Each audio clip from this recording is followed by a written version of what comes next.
नमस्कार भाइयों, मित्रों, साथियों एवं प्रिय कैंडिडेट्स और सारे भारत के निवासियों, आप सभी का स्वागत करता हूं मैं इस वीडियो में।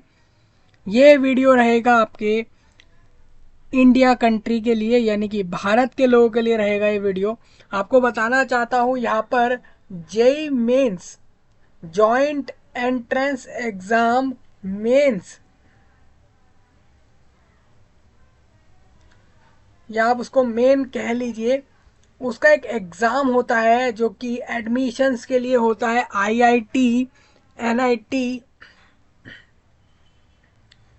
जैसे कॉलेजों में पूरे देश भर में एडमिशन लेने के लिए अगर आपको बैचलर ऑफ टेक्नोलॉजी, यानी कि आपको अगर इंजीनियरिंग फील्ड के अंदर एडमिशन्स लेने होते हैं देश भर में किसी भी कॉलेज में, चाहे वो गवर्नमेंट हो, प्राइवेट हो, ऑटोनॉमस हो, एफिलिएटेड हो, कोई से भी कॉलेज हो, स्कूल्स कॉलेज हो, या फिर वो इंस्टीट्यूट हो या फिर यूनिवर्सिटी हो, जहाँ पर भी इंजीनियरिंग फील्ड में एडमिशन लेने जाएंगे। सपोज आप मानिए अगर बीटेक करने जा रहे हैं, बी आर्किटेक्चर यानी बैचलर ऑफ आर्किटेक्चर, और इसके अलावा बी प्लानिंग, और भी जो भी इस जेई मेंस एग्ज़ाम के द्वारा जो भी उसके एग्ज़ाम में आता है इस कोर्स के लिए, उसके लिए आपको बता दूं, आपको एडमिशन लेने के लिए इस एग्ज़ाम को देना ज़रूरी होता है।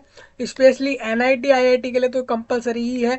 मतलब अगर आप एनआईटी आईआईटी में एडमिशन लेना चाहेंगे बीटेक जैसे कोर्सेज में या इंजीनियरिंग फील्ड में, तो आपको ये एग्ज़ाम देना काफ़ी ज़रूरी है। ये ज़रूरी माना गया है पूरे देश भर, इंडिया कंट्री में, इस कोर्स के एडमिशन के लिए। तो आपको बता दूं दोस्तों, काफ़ी बड़ा अपडेट आया है यहाँ पर, जो कि आपका 2 नवंबर 2023 के डेट में आया है, जो कि जेई मेंस के जो जेई मेंस का जो एग्ज़ाम होने वाला है 2024 में, यानी 2024 में। आपको पता है कि 2023 में, जैसा कि आप जानते हैं, 2 सेशन हुए थे आपके, अलग अलग हुए थे। आपका 2 से 3 महीने का बीच में गैप रख के उसको 2 सेशन कराए जाते हैं। ये पूरे देश भर में कंडक्ट होता है दोस्तों, इंडिया कंट्री में। आप इस वीडियो को हरियाणा, उत्तराखंड, उत्तर प्रदेश, झारखंड, उड़ीसा, मेघालय, मणिपुर, केरला, कर्नाटका, असम, तेलंगाना, वेस्ट बंगाल और कर्नाटका, दिल्ली या किसी भी जगह से देख रहे होंगे, तो ये आप सभी के लिए रहेगा। क्योंकि आपको बता दूं, यहाँ पर जेई मेंस एग्ज़ाम जो होता है दोस्तों, इंजीनियरिंग के लिए आपको देना ज़रूरी होता है। अगर आपको कॉलेजेस में एडमिशन लेना है इंजीनियरिंग में, इंजीनियरिंग कोर्स में होता है, मैंने सुना है काफ़ी बार कि कुछ कॉलेज होते हैं कि वो अपने एडमिशन्स दे देते हैं विदाउट जेई स्कोर, लेकिन ऑलमोस्ट कॉलेजेस नहीं देते इंजीनियरिंग फील्ड में एडमिशन। तो आपको बता दूं, ये उसी के लिए एग्ज़ाम होता है। और इस एग्ज़ाम में इस बार का जो प्रोसेस है, उसके लिए आपका ब्राउशर या फिर आपका ब्रिक्योर, यानी आपका इंफॉर्मेशन ब्राउशर आउट हो चुका है। यानी आज के दिन, यानी कि 2 नवंबर 2023 में इसका ब्राउशर रिलीज़ करा है एनटीए ने। एनटीए आपका कंडक्टिंग बॉडी है, यानी कि नेशनल टेस्टिंग एजेंसी। ये ही आपका एग्ज़ाम कंडक्ट कराती है। मतलब कि इन्हीं के पास सारा जिम्मा है, इन्हीं की रिस्पॉन्सिबिलिटी है कि ये आपका सारा इस एग्ज़ाम को कराएं, पूरा एडमिशन प्रोसेस तक सारा इनका कराना होता है। काउंसलिंग से पहले सारा कुछ एनटीए करवाता है, जेई मेंस में और एडवांस में भी। आपको बता दूं, आपको एनआईटी आईआईटी में एडमिशन लेने के लिए सबसे पहले जेई मेंस देना होता है, देन उसके बाद जेई एडवांस होता है, जो कि आईआईटीज़ के लिए होता है।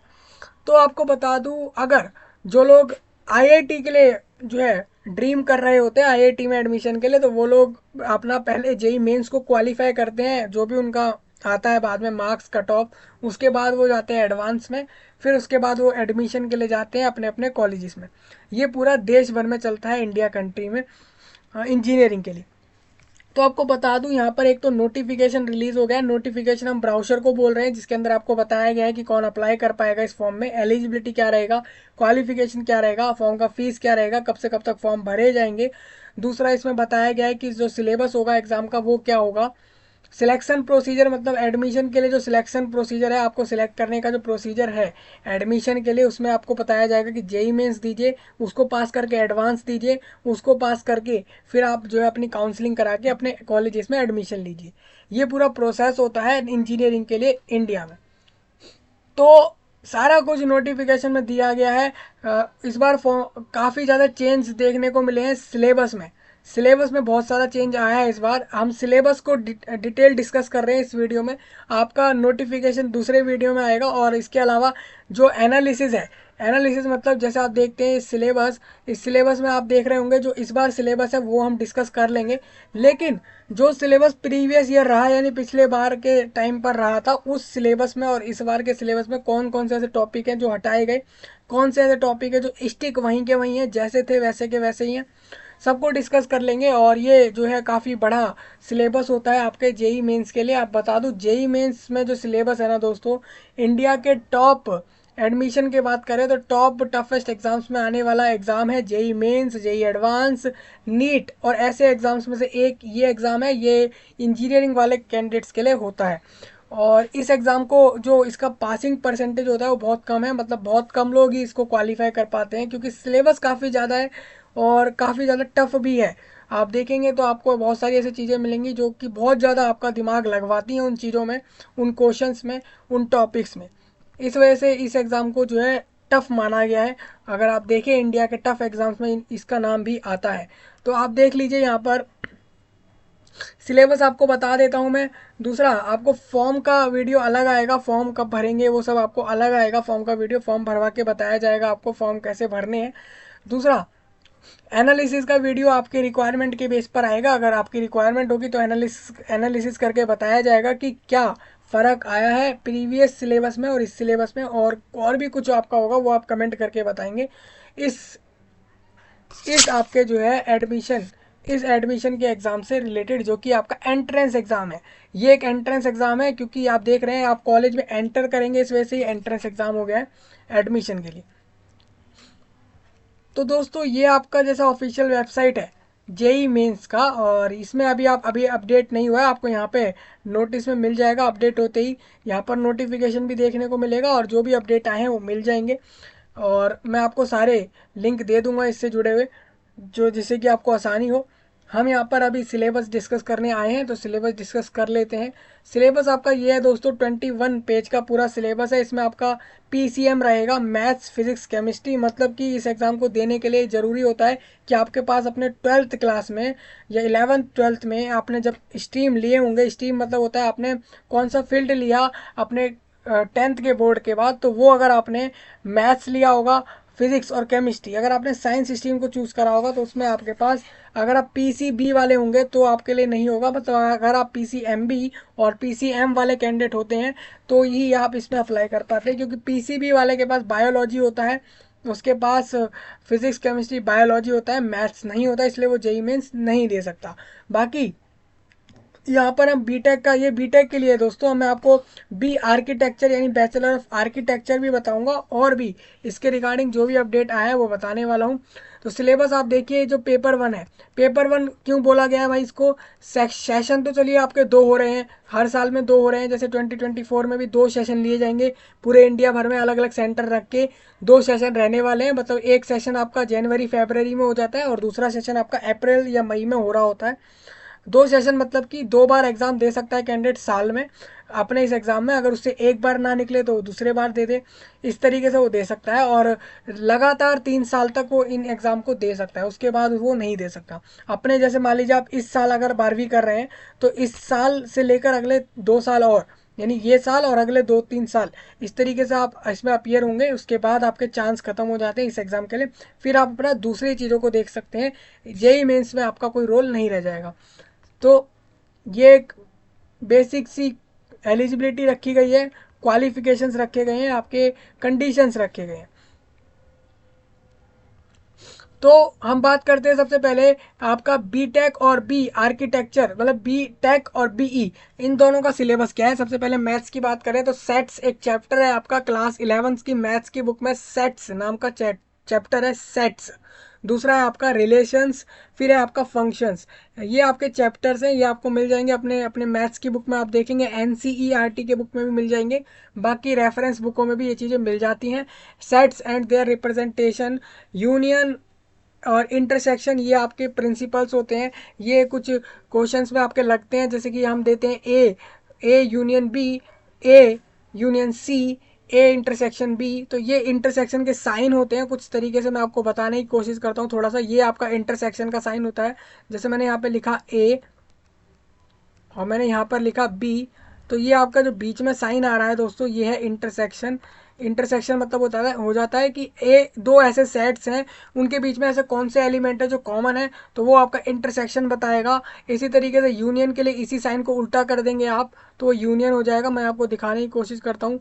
यूनियन का मतलब हो जाएगा, अगर मैं इसकी जगह, जैसे आपका ये जो साइन दिख रहा है, मैं इसकी जगह यहाँ पर, अगर इसकी जगह मैं यू लिख दूं, तो ये आपका यूनियन हो जाएगा। यूनियन मतलब ए और बी में ऐसे कौन कौन से एलिमेंट हैं जो कि एक एक बार ही आ रहे हैं। सपोज मानिए ए में अगर आ रहा है 1 2 3 4 और बी में आ रहा है 2 3 4 5, तो आपका जो यूनियन इनका आएगा वो 1 2 3 4 5 आ जाएगा। तो ये हो जाता है यूनियन, जो कि दो सेट्स के बीच में निकालना होता है। इसका आपका डिटेल्ड वीडियो है सेट्स का, उसको आप जाके देखिए, उसमें आपको इस चैप्टर को क्लियर करा गया है। जो भी डाउट रहे आप बताइए वहाँ पे। दूसरा मैं आपको बता दूं, सेट्स रिलेशंस एंड फंक्शंस की बात करें यहाँ पर, तो आपका कॉम्प्लीमेंट्स ऑफ सेट्स और ये सारा कुछ आएगा। ये चैप्टर है मैथमेटिक्स का है, ये एक टॉपिक है आपका मैथ्स के अंदर। इसके अंदर आपका ये सब फंक्शंस जो कि 1 1 ऑन 2 इन 2 और कंपोजिशन ऑफ फंक्शंस, ये सारी चीज़ें आती हैं एग्जाम में, जेई मेंस में। और इनका लेवल की बात करें तो लेवल इनका कैसा रहता है, तो वो हम आगे डिस्कस करने वाले हैं।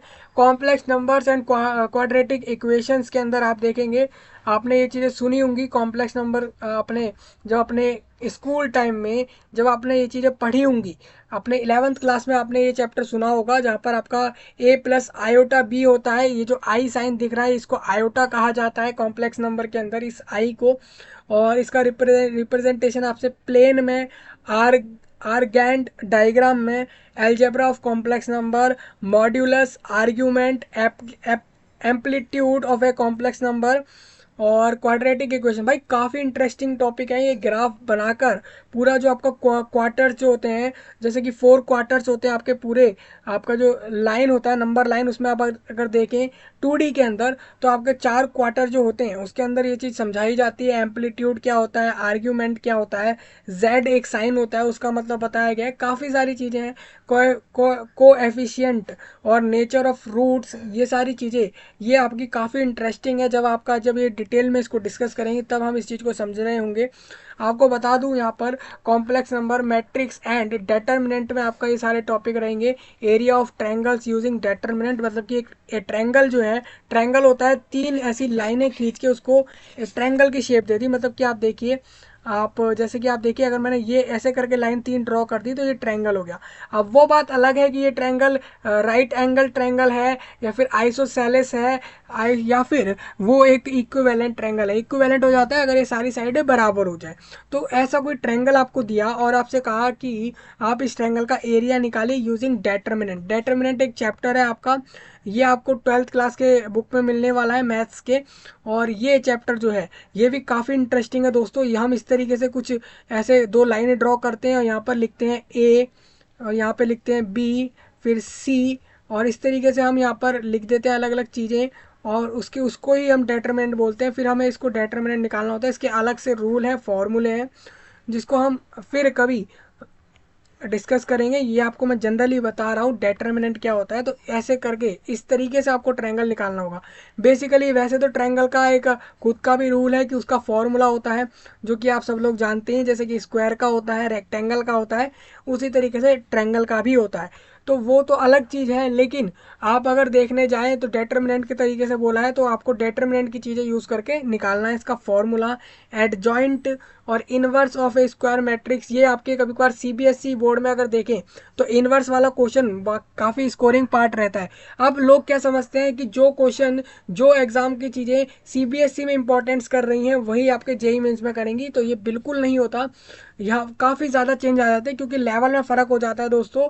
और वो जो होता है वो बहुत लीनियंट होता है, उसका सिलेबस सीबीएसई का उतना हार्ड नहीं होता, जेई मेंस का उसके कंपैरिजन में बहुत ज़्यादा हार्ड होता है।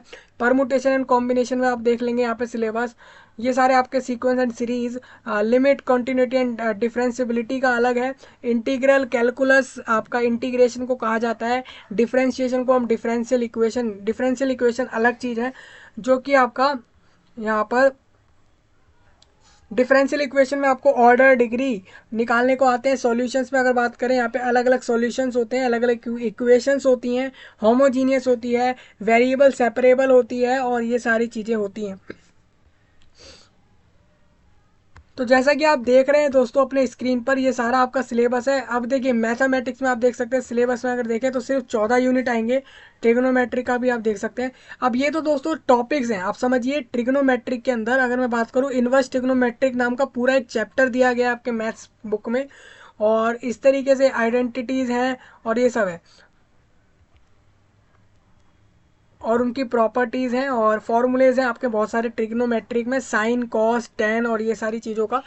तो आप देख सकते हैं दोस्तों यहाँ पर ये पूरा आपका सिलेबस है। अगर बात करें, सिलेबस काफ़ी ज़्यादा रिड्यूस हुआ है इस बार। जो टॉपिक रिड्यूस हुए हैं उनको हम सेपरेट वीडियो में बताने वाले हैं, कौन कौन से टॉपिक ऐसे हैं जो रिड्यूस्ड हुए हैं, क्योंकि ये बहुत इंपॉर्टेंट होता है कि आप बेफालतू में वो सारे टॉपिक ना पढ़ें, बेवजह या फिर बिना किसी वजह के आप उन टॉपिक्स को ना रीड करें या ना पढ़ें जो कि आपके एग्ज़ाम में आने ही नहीं वाले। उसको हम अलग से डिस्कस करने वाले हैं। आप अगर समझे, आप ये वाले सारे टॉपिक्स पे अगर फोकस करें तो यही आपका मेन टॉपिक रहेगा। इसके अलावा आपके जो भी टॉपिक्स बुक के अंदर मेंशंस हैं, चाहे वो रेफरेंस बुक में हो या फिर आपका जो है कोई ऑथर के, स्पेसिफिक ऑथर के बुक्स हो, राइटर्स के बुक हो, या फिर आपकी एनसीईआरटी या फिर आपकी पब्लिशर की, जो भी पब्लिशर की बुकें होंगी, उसमें आप अगर देखते हैं और वहाँ पर आपको इन टॉपिक्स के अलावा दूसरे टॉपिक्स दिख रहे हैं, तो आप उसको, उसके ऊपर आप एक पेंसिल से क्रॉस मार्क कर सकते हैं कि आपको वो चीज़ नहीं रीड करनी या वो चीज़ आपको नहीं पढ़नी इस एग्ज़ाम के लिए। फिजिक्स और मेजरमेंट आपका एक टॉपिक है, एक चैप्टर है फिजिक्स के अंदर, जो कि फर्स्ट चैप्टर है आपके बुक के अंदर। आप इसको 11th और 12th दोनों के फिजिक्स के बुक में है ये चैप्टर, ये 11th के में है। और काइनामेटिक्स हो जाता है आपका, मोशन काइनामेटिक्स आपके जो है मोशन के अंदर आते हैं, जो कि आपका 1D मोशन, 2D मोशन हो जाते हैं। और इसके अलावा लॉ ऑफ मोशन आ जाते हैं, लॉज ऑफ मोशन, जो मोशन के ऊपर लॉ हैं, जो अलग अलग हैं, न्यूटन्स के द्वारा दिए गए। न्यूटन्स ने फर्स्ट लॉ दिया, सेकंड लॉ दिया, वो क्या क्या दिया, उसके अंदर क्या क्या था, वो सारी चीज़ें, work, energy and power, rotational motion, gravitation. और ये बहुत लोग ये टॉपिक्स को समझते हैं भाई काफ़ी ज़्यादा हार्ड है, कुछ हार्ड नहीं है। आपका बस प्रोसेस अगर आप देखें, समझ, अगर आपको समझ आ रही है टॉपिक, तो आपके लिए कोई चीज़ हार्ड नहीं है। हुक्स लॉ है, Young's modulus, bulk modulus, modulus of rigidity, pressure due to a fluid column, Pascal's law, और thermodynamics, kinetic theory of gases, oscillations and wave, electrostatics. ये आपका जो चैप्टर है दोस्तों, ये आपके 12th क्लास के फर्स्ट चैप्टर है। ये 12th क्लास के फिजिक्स का फर्स्ट चैप्टर है आपका, इलेक्ट्रोस्टैटिक्स। उसके बाद करंट, इलेक्ट्रिसिटी, ये सारे टॉपिक्स दिए गए हैं। ये सारा चैप्टर हो जाएगा। ये एक्सपेरिमेंटल स्किल भी आती है दोस्तों, मैं आपको बता दूं, जो आपके एग्जाम में क्वेश्चंस आएंगे, उसमें कुछ ऐसा होता है कि 20 और 10 इस तरीके से क्वेश्चन आते हैं एक्सपेरिमेंटल स्किल के बेस पे। आपको बताऊं 5 या 10 क्वेश्चन आने वाले हैं, एमसीक्यू में रहेंगे ये सारे क्वेश्चंस। जो इसमें जो आपके एक्सपेरिमेंटल दोस्तों रहते हैं, जैसे आप देखिए वर्नियर कैलिपर आएगा, स्क्रू गेज आएगा, ये सारे एक्सपेरिमेंट वो हैं जो आपको स्कूल्स में करा दिए गए हैं। जहाँ पे भी आपने किसी भी संस्था से, इंस्टीट्यूट से, स्कूल से अपने स्कूलिंग करी हुई होगी, तो वहाँ पे आपको ये चीज़ें बताई गई होंगी, एक्सपेरिमेंट करके भी बताए गए होंगे आपके लैब्स में, वहाँ से आपको ये चीज़ें क्लियर रही होंगी। तो ये सारे आपका सिलेबस रहेगा, आप सारा यहाँ से देखिए। केमिस्ट्री की बात करते हैं तो फिजिकल केमिस्ट्री, केमिस्ट्री में 3 चीज़ें हैं, फिजिकल है, इनऑर्गेनिक और ऑर्गेनिक, 3 तरह से केमिस्ट्री को डिवाइड करा है। तो फिजिकल केमिस्ट्री में आपका सम बेसिक कॉन्सेप्ट रहेंगे केमिस्ट्री के, atomic structure, chemical bonding and molecular structure रहेंगे, केमिकल थर्मोडायनामिक्स, और इसके अलावा सॉल्यूशंस चैप्टर रहेंगे सारे, इक्विलिब्रियम और redox reactions and electrochemistry, chemical kinetics. और इसके अंदर भी आपको जो टॉपिक्स दिख रहे हैं दोस्तों, अगर आप इस टॉपिक को भी जब किताब में देखते हैं, बुक्स में देखते हैं, तो उसके अंदर आपको काफ़ी जानकारियाँ मिलेंगी इन सब के बारे में। इनऑर्गेनिक का सिलेबस है ये, और उसके बाद हाइड्रोकार्बन का यहाँ से आ गया।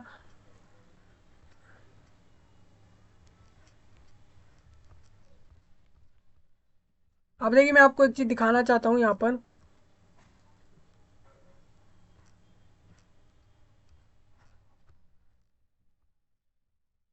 थोड़ा नीचे आते हैं, यहाँ पर देखिए principle related to practical chemistry से रिलेटेड जो प्रिंसिपल्स पूछे जाने वाले हैं उसके अंदर आपका क्या क्या आएगा, मोहर्स सॉल्ट, पोटैश, एलम,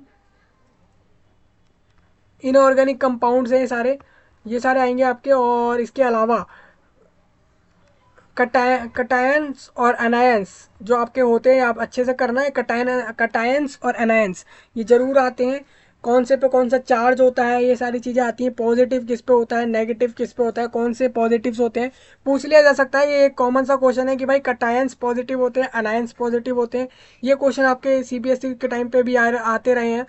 और ये आपका KMNO4 और ये सारे जो आपके ये एक्सपेरिमेंट था आपका KMNO4, ये आपका इस चीज़ का एक्सपेरिमेंट है। ये आपका एक ऑक्सेलिक एसिड वर्सेस, और आपका ये जो इसका नाम जो भी है अभी मेरे को एक्चुअल में इसमें नहीं याद है, जो भी इनके बीच में कंपैरिजन करके पूछा जाता है। और ये सारी चीज़ें आती हैं। Enthalpy of solutions of CuSO4 और बाकी सारी चीज़ें यहाँ पर मेंशन है। ये केमिस्ट्री का रहेगा। ये बीटेक वालों के लिए है जो जेई मेंस के बाद जेई एडवांस देकर फिर अपना बीटेक कोर्स में एडमिशन लेंगे उनके लिए। बी आर्किटेक्चर वालों के लिए अलग है, उनके लिए आप देखेंगे तो उनके में आता है मैथमेटिक्स आता है, एप्टीट्यूड टेस्ट आता है, और इनकी इनकी एलिजिबिलिटी अलग होती है दोस्तों। इनकी शायद PCM नहीं होती, इनकी जो भी होती है वो आप अपने ब्राउजर में चेक कर पाएंगे, जिसको हम अलग से डिस्कस करने वाले हैं। इनके में आपका ड्राइंग का टेस्ट भी लिया जाता है, क्योंकि आर्किटेक्चर है ना भाई, तो ड्राइंग का टेस्ट होना ज़रूरी है। एप्टीट्यूड टेस्ट है, मैथमेटिक्स है, और ये सारी चीज़ें। इनके मैथ्स में भी आप देखेंगे तो सिलेबस में कुछ कुछ वेरिएशंस आते हैं, इसीलिए इनका सिलेबस अलग से मेंशन करा गया। आप देख सकते हैं यहाँ से इनका भी सिलेबस।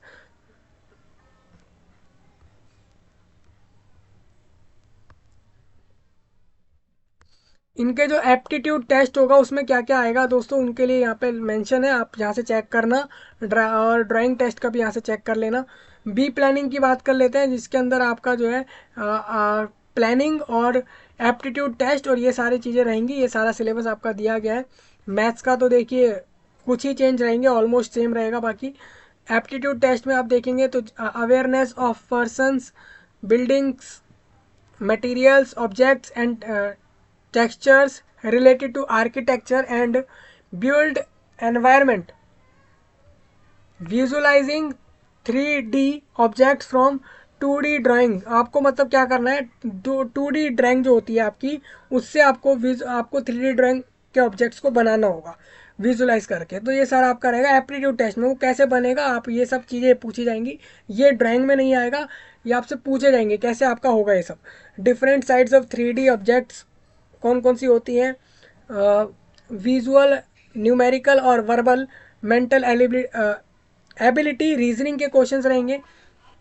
काफ़ी इंटरेस्टिंग है दोस्तों ये एग्ज़ाम, मैं आपको बताना चाहूँगा। सिलेबस भले ही वास्ट होगा, काफ़ी ज़्यादा होगा, लेकिन जब अगर आप इसको देखते हैं तो काफ़ी इंटरेस्टिंग चीज़ है, आपको सीखने को काफ़ी मिलता है इसके अंदर, इस सिलेबस में।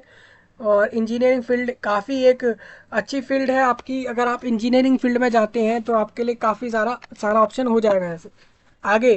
करियर ऑप्शन बहुत सारे हो जाते हैं इंजीनियरिंग स्टूडेंट्स के पास, चाहे वो जॉब्स की बात हो या फिर और दूसरे सेक्टर्स की बात हो।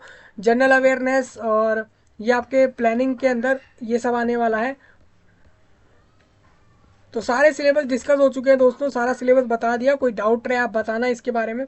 ये सिलेबस आपका बहुत सही है, काफ़ी सिलेबस हटाया गया इस बार भी, जो कि हर बार चेंज होते ही हैं सिलेबस में, इस बार भी हुए हैं।